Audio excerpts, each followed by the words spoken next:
श्रावण के महीने में जो भी दूसरा सोमवार पड़े, जो भी पड़े श्रावण के महीने का दूसरा सोमवार, आप सबको पहले भी श्रावण के महीने में जो कथा कही उसका व्याख्यान वर्णन करा कि श्रावण का महीने का महत्व क्या है, वो भी आपको ऑनलाइन कथा में आप लोग सुन चुके हैं। लाइव कथा श्रावण का पूरा महत्व बताया था। श्रावण के महीने में शंकर भगवान को पूरा लेखा जोखा का भार प्रदान किया। दूसरा सोमवार श्रावण के महीने का जो दूसरा सोमवार होता है, उस दूसरे सोमवार में रात्रि के समय पर, अर्थात शास्त्र अब घड़ी और पल का स्मरण करेंगे तो रात्रि के बजेंगे 10 से 12 बजे, 10 से 12 के बीच धतूरे के साथ बाबा को शुल्क समर्पित होता है। ये भी हमारी बाधाओं को, हमारी तकलीफों को, व्यापार व्यवसाय के लिए, नौकरी सर्विस के लिए, बहुत सारे एग्जाम में आप बैठ लिए, गवर्नमेंट एग्जाम के लिए बैठ लिए, नहीं हो रहा, ये 3 बार मेरे शंकर को बेलपत्री के वृक्ष के शुल्क समर्पित होते हैं, उसका आनंद और उससे अपने को सुप्रा पार्वती प्रसन्न हो जाती है। बाबा भोलेनाथ के चरणों में कहती है, बाबा आपने कहा कि मेरे भीतर जिस समय आपने तप करा तो आपसे रुद्राक्ष का पौधा उत्पन्न हुआ और मेरे तप करने से ये बेलपत्री का जो पौधा उत्पन्न हुआ, इसकी शुद्धता सुख पाया, इसके शुल्क का सुख मुझे प्राप्त हुआ, आनंद मुझे प्राप्त हुआ। महाराज बेलपत्री का पत्ता, बेलपत्री का कांटा, अम्मा का पार्वती दूसरा संवाद कह रही है बाबा भोलेनाथ जी से, बाबा मेरे द्वारा निर्मित इस बेलपत्र के वृक्ष में जो फल लगता है, फल की महत्वता श्रावण के महीने में किसी भी एक सोमवार, अगर व्यापार नहीं चल रहा है, नौकरी नहीं मिल रही है, तो कोई तकलीफ आ रही है, तो कोई कष्ट आ रहा है, कोई रोग बढ़ रहा है, डॉक्टर से ऐसा लग रहा है कि ये बड़ी बीमारी बताने वाला है, शरीर में कोई गांठ पड़ गई है और वो जांच के लिए गई है, तो बिल्कुल श्रावण के महीने में किसी भी एक सोमवार गंगा जल लेकर जाइए शिव मंदिर में, शंकर जी के मंदिर में थोड़ा सा गंगा जल नंदी को समर्पित कर कर, थोड़ा शुभ सुंदरी को समर्पित कर कर, थोड़ा गणेश और कार्तिकेय को समर्पित कर कर, थोड़ा सा गंगा जल जया विषहारा शामरी बारी दौतली और देव को समर्पित कर कर, थोड़ा सा गंगा जल शिवलिंग को समर्पित कर दो। उस गंगा जल को वापस झेल कर लेकर आओ, 3 दिन तक लगातार उस गंगा जल को पीना प्रारंभ करो। उसके बाद जांच के लिए आप यहीं पर भी जाइए, बाबा कृपा जरूर करेगा। ये शिवलिंग जलाधारी यहाँ से जल अशोक सुंदरी के पास में से नीचे की ओर गिर रहा, ठीक है। बेलपत्र नहीं है आपके पास चढ़ाने के लिए, मत चढ़ाओ। जल नहीं है चढ़ाने के लिए, मत चढ़ाओ। अक्षत नहीं है चढ़ाने के लिए, मत चढ़ाओ। पुष्प नहीं है शिव जी को चढ़ाने के लिए, मत चढ़ाओ। शमी पत्र नहीं है, मत चढ़ाओ। और किसी शिवालय में, किसी शंकर के मंदिर में अगर तुम गए हो, तुम्हारे पास में कुछ भी नहीं है, जो भी भगवान का दर्शन तुमने किया है, तो यहाँ से जो पानी नीचे गिरता है, उस गिरने वाले स्थान पर मात्र अपने हाथ का 3 बार स्पर्श कर कर बाबा से दिल की बात कहकर आ जाओ, तुम बाबा पूर्ण कर देता है। वो सहज प्रसंग है। पहला दिन शिव को अपनी मनोकामना कर रोग दो बीमारी कष्ट दूर करने के लिए शंकर के शिवलिंग अगर बन सके तो मंदिर में आप लोग तो यहाँ है तो देवदेव महादेव कंकर शंकर को चढ़ाओ, और अगर बेलपत्र नहीं हो तो बेलपत्र जो चढ़ी हुई हो उसी को धोकर वापिस चढ़ाओ।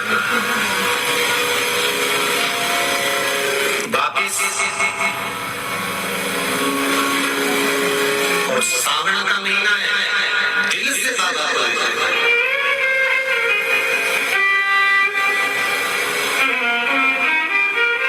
हम धर्म करने के चक्कर में, परमात्मा के भजन के चक्कर में किसी का अपमान ना करें। इसका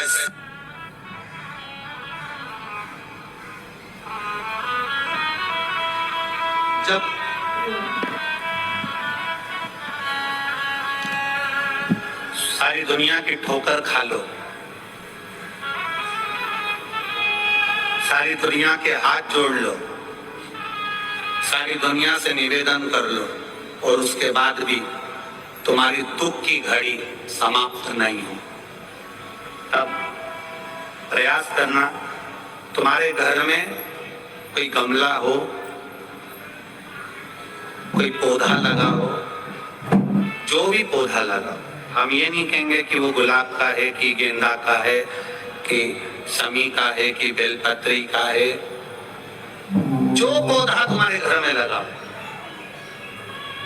जो पौधा,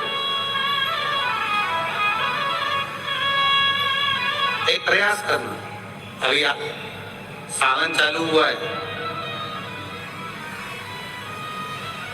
अगर तुम्हें लगता है कि मेरी दुख का समय समाप्त नहीं हो रहा, मेरी दुख की घड़ी समाप्त नहीं हो रही, तो घर में रहने वाले जितने लोग आस्था चैनल पर कथा सुन रहे हैं, जितने फेसबुक यूट्यूब पर कथा सुन रहे हैं, और जितने पुष्कर राज की इस पावन धरा पर बैठकर कथा सुन रहे हैं, उनसे निवेदन करेंगे, श्रावण 2 सावन अब की बार हैं, एक अधिक मास का भी पड़ेगा और एक श्रावण ये पड़ेगा। ये जब 2 श्रावण पड़ते हैं तो इसमें हरि और हर का मिलन होता है, हरि और हर का मिलन, क्योंकि अधिक मास जो है वो भगवान पुरुषोत्तम का है, भगवान विष्णु का, और सावन के मध्य में अगर पड़ रहा है तो देवाधिदेव महादेव के साथ भगवान हरि का मिलन हुआ है, इसलिए इसको हरिहर श्रावण कहते हैं।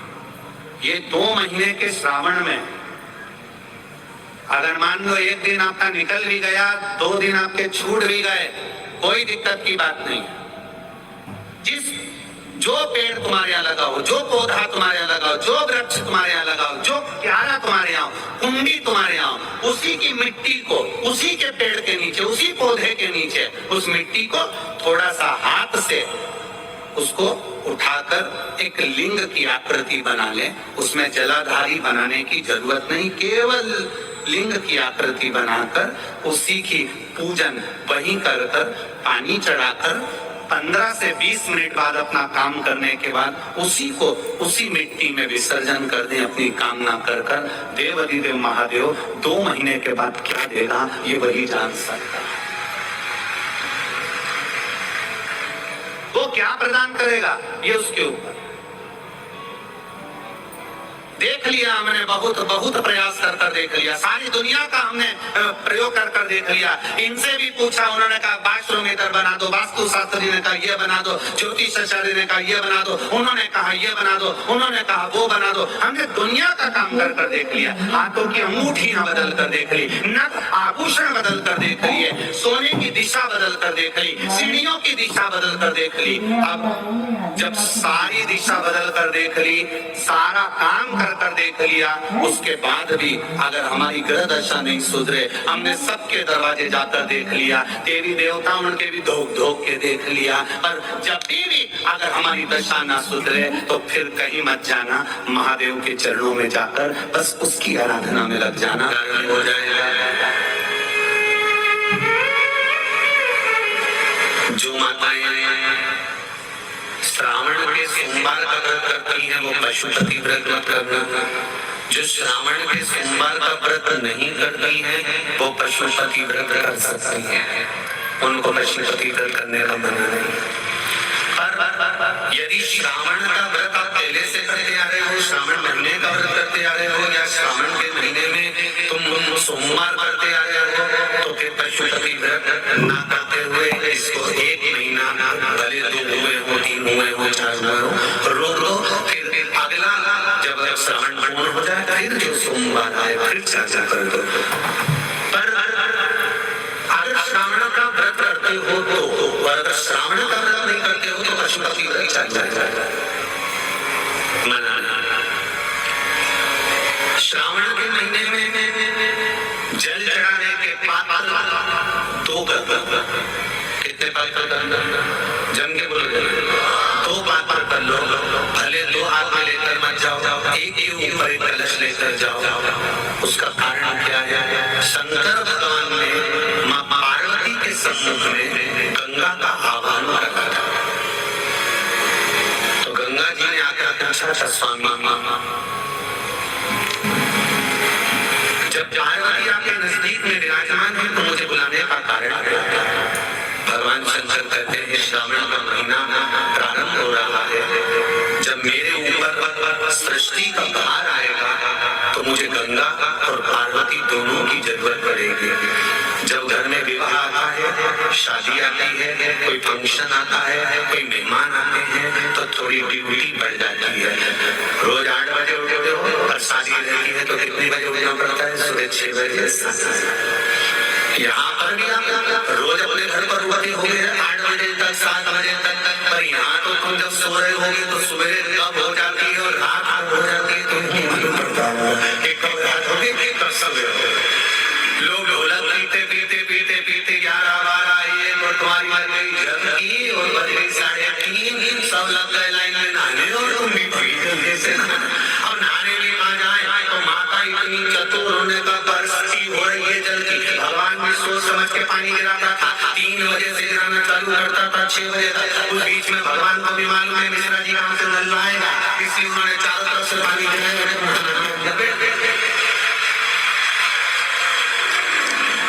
बोलो सही है कि गलत है?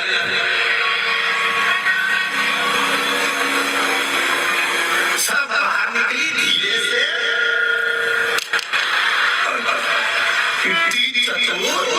राम जी गजब की चतुर लोग आया है, गजब।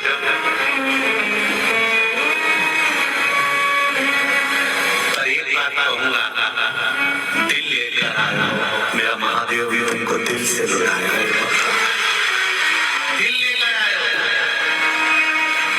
कल हम जब आप लोगों से मिलने, हमारा नियम है जो हम जहाँ भी कथा भी करते हैं, चाहे रायसेन करी हो, चाहे सागर करी हो, चाहे जहाँ कथा करते हैं वहाँ रात में जो लोग रुकते हैं उनसे प्रयास रहता है कि थोड़ा मिले। एक नियम बना रखा, भले वो 1,00,000 लोग हो, 25,000 हो, 50, और जितने टेंट लगते हैं सब में मिलने का मन करता है। आपसे कल के मिलने आए थे और कई लोगों की आंख में आंसू भी थे, कई लोगों के हृदय में नम थे कि हम कल चले जाएंगे। दुख मत करना,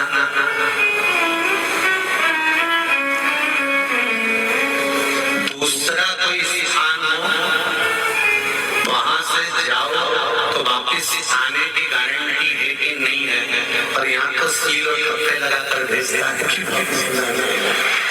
तो फिर क्या क्या उसकी आराधना मत करिए।